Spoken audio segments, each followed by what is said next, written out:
Hello and welcome to the Asshole Book Club.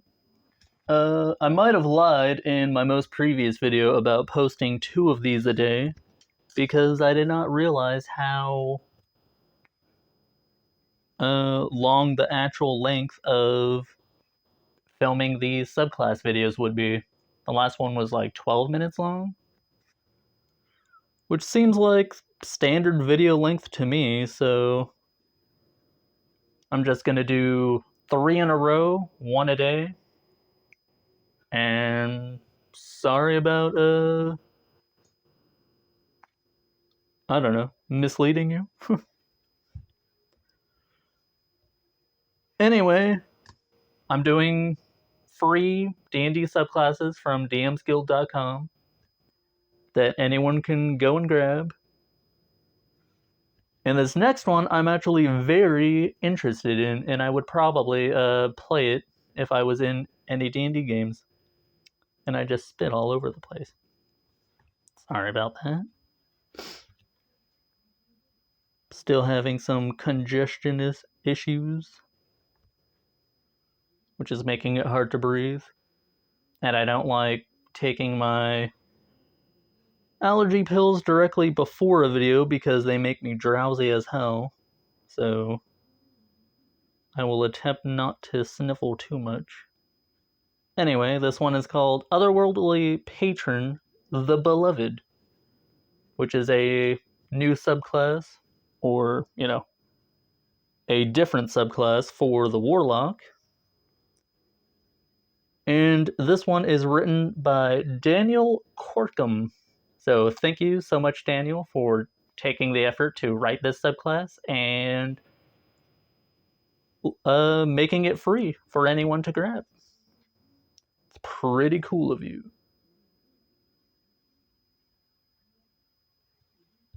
So the concept of this subclass is, instead of a deity or like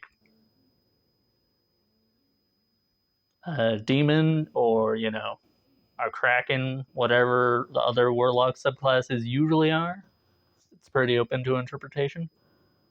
This one is, your patron is a lost loved one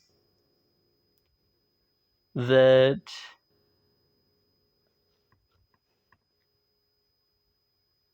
yeah, you've lost. I don't know. Basically, a person in your life has passed and they had a final request that they want you to do, and to help you do it, they've reached out from the other side and have given you some of their mystical powers. It could be a romantic love, or it could be a familial love.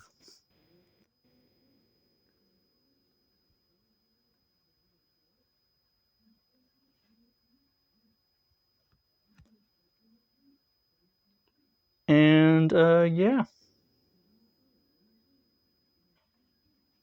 I don't know how else to describe it. It's a ghost of someone from your past helping you through your journey with an ultimate goal in mind for you. So right off the bat, it gives you an expanded spell list. The following spells are added to the Warlock spell list for you. At first level, you get Divine Favor and Shield of Faith. Pretty good. At second level, you get Prayer of Healing and Spiritual Weapon. Pretty phenomenal, actually. Spiritual Weapon is a fantastic spell. At third level, you get Spirit Guardians and Beacon of Hope, which, again, great spells. At fourth level, you get Divination and Guardian of Faith. I'm not too familiar with those ones. And then at fifth level, you get Commune and, Circle of Power.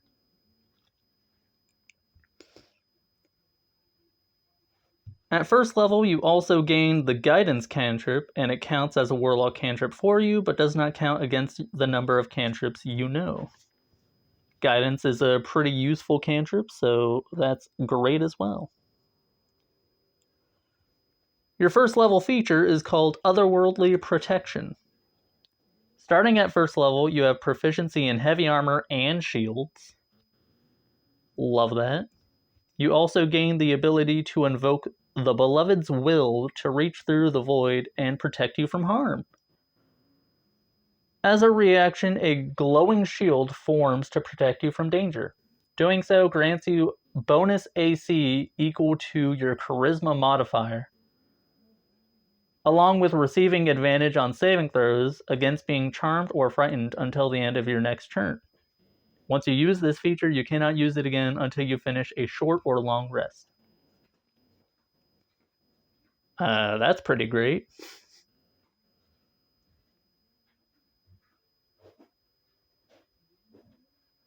As a reaction, so anytime you can use a reaction, you can just give yourself 4 to 5 AC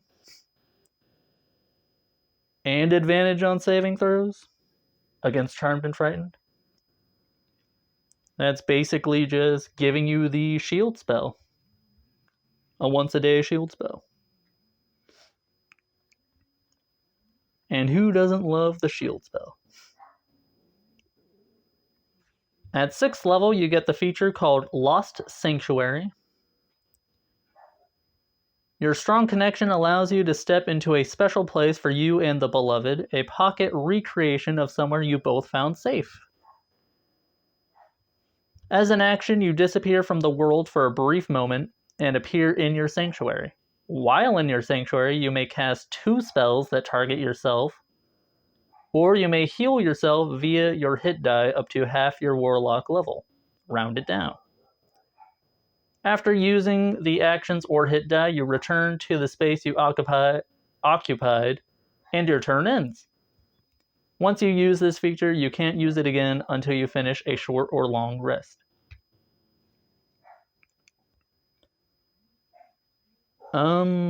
That's pretty great. At 6th level, you get a turn that you're allowed to just cast 2 leveled spells on. Like, who doesn't love that? And there's some flavor text here.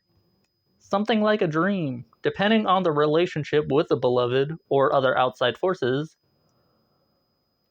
the Lost Sanctuary can subtly change. Like a dream or memory, it is not always consistent. See, I like this because you get some role-playing opportunity there as well. You get to design what space, as well as being able to design your patron, basically. Like, this is a pretty roleplay heavy subclass without sacrificing any utility for the roleplay ability. And that is just fantastic.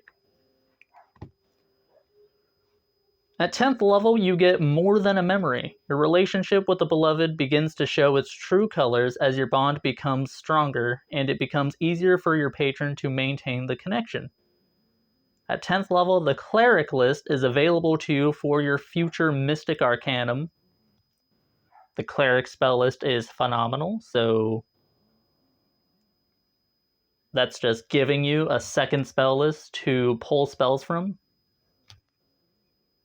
Why wouldn't you want that? Like, that's just incredible. And you get to choose one of the following options. You can either choose Love's Purification when casting warlock spells, either through your will or through the means of your patron. Any spell that would do necrotic damage now flows from you as radiant damage. You also gain resistance to necrotic damage and immunity to poison and disease. Or you can get Tainted Love, which is a good song. When casting warlock spells, either through exploitation of your patron's gifts or through the means of your patron, any spell that would do radiant damage now flows from you as necrotic damage. This includes damage from the Guardian of Faith spell. You also gain resistance to radiant and necrotic damage and immunity to poison and disease. See, the Tainted Love one is slightly better. I think there's more things that have resistance to necrotic damage, but you gain 2 resistances instead of just 1, so...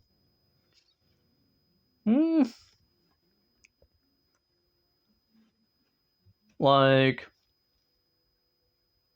roleplay-wise, it basically means you've kind of gone against your patron's wishes a little bit, but for the extra resistance, I don't know. I would probably go with Tainted Love. And there's more flavor text here. Dysfunctional family. Due to the nature of narrative, depending on how the character's story go, they may switch between the options of more than a memory feature when appropriate at the DM's discretion. My bad. Similar to a paladin breaking or redeeming an oath, be it the relationship to the beloved changes or that a corrupting force has been dealt with. So that's pretty cool. If you realize later in the game that taking an extra resistance is better than a roleplay, you can kind of damage the bond to your patron a little bit. Or, if you think the reverse way, you can fix your broken bond with your patron and lose that resistance to gain radiant damage, which will just let you destroy undead with spells that do necrotic damage. Which is pretty fun. Not all undead. Most.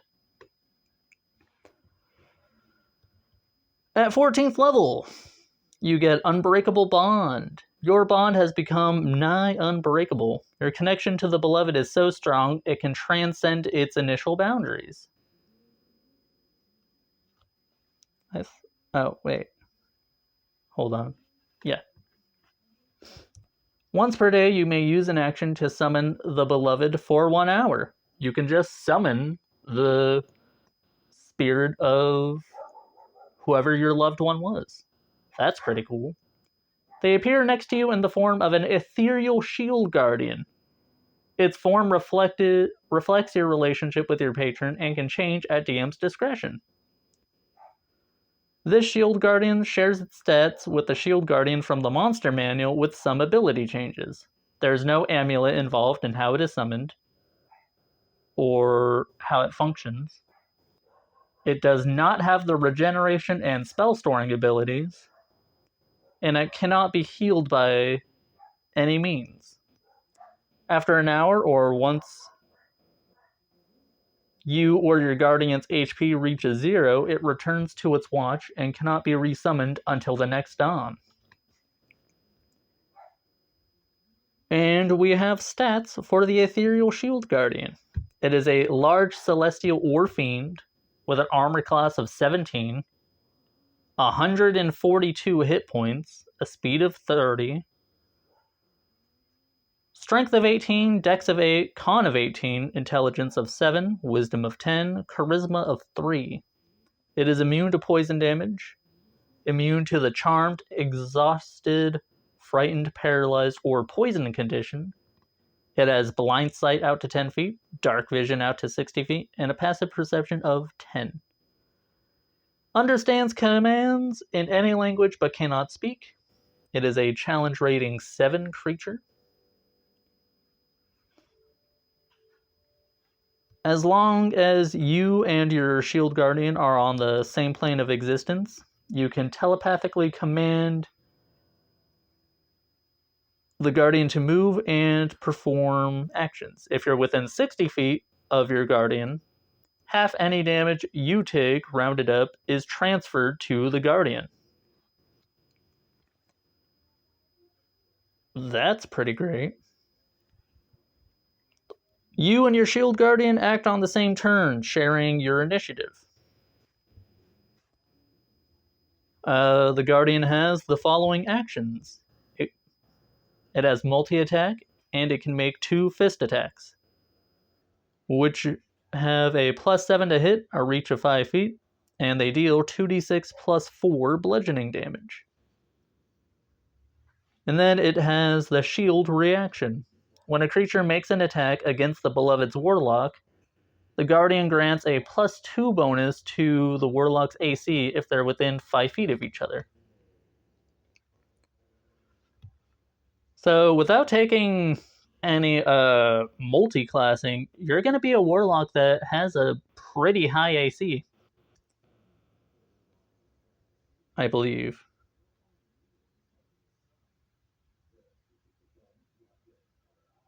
Because you have proficiency in heavy armor and shields, plus the Shield of Faith spell. But as a warlock, you have very few actual spell slots, so be careful with that. And then at 14th level, you can get another 2 to your AC. So you can be a plate mail wearing warlock with a shield, which will put you at 20 AC. That's basically as good as you can get. And then you can bump that up by another 4 potentially to 24 AC. But that's not all.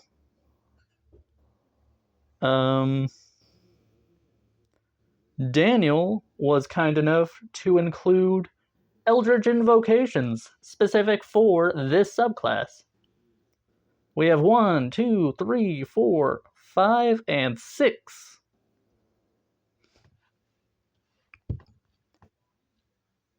Let's see. You get Always Watching Over Me, which only has the prerequisite of having this subclass. You can cast Alarm at will without expending a spell slot. That's pretty great. That's a spell that lasts for 8 hours, and you can cast it at will, and it lets you know if someone's sneaking into your camp. So you can just put it everywhere around you. It's not a concentration spell, so why wouldn't you? No one is ever sneaking into your camp, ever. The second one is called Love's Embrace. You always feel the presence of your lost loved one. The constant warmth provides you with resistance to cold damage and climate. Who doesn't love a free resistance? Well, kind of free. You have to take it as an invocation. But if you're coming up against a lot of cold damage, or you're playing an Icewind Dale campaign, why not take it?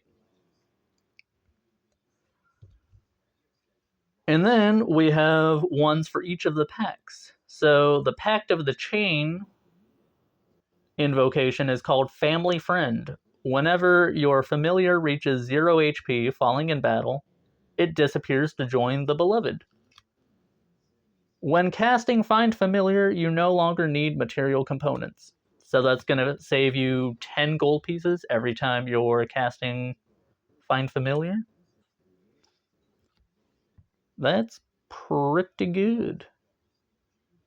It doesn't seem like much now, but depending on how much your familiar dies, that's probably going to save you a couple hundred gold just in material cost. If you go with Pact of the Blade, you can grab Never Far Away. Your conjured pact weapon has been imbued with the power of your bond with your patron. When thrown, you may use a bonus action to call back your weapon. That's pretty cool. You don't often see people choose a throwing weapon for their Pact of the Blade, but now you have a reason to, because it automatically gets the returning property. Sure, you have to use your bonus action to do it, but as a warlock, what else are you doing with your bonus action? Basically nothing. If you go with Pact of the Tome, you can grab love notes. Once per day, you may write a question in the Book of Shadows. Your beloved will answer through ghostly text within the book to the best of their ability. It may be a yes or no to a short phrase, yet the answer may be vague or unclear as the beloved is not omniscient, and the answer may be outside of their knowledge, or it could be misleading or contrary to the beloved's interests. It's all up to your DM.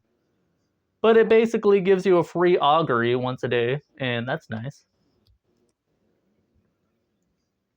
And then the last one is called Cannot Lose Another, and it has a level requirement. You have to be 7th level to grab it.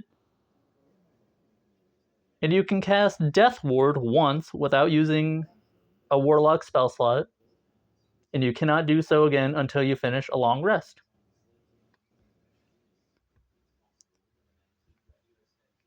Off the top of my head, I don't know what Death Ward does, but I think it does exactly what you would think. It stops someone from dying directly in the moment. And that is the otherworldly patron, the beloved. Or the other names that were given to it, the loved one, the lost one, or the revered. So, once again, thank you, Daniel Corkum, for writing this subclass. I enjoy it a lot. And eventually I would like to play this subclass. And if any of you would like to play this subclass as well, you can pick it up for free from dmsguild.com. And yeah, I hope you enjoyed the video. If you did, please like, subscribe, and comment what kind of build you would go with for this subclass. Have a good day, everyone. I will see you later, and hey-da.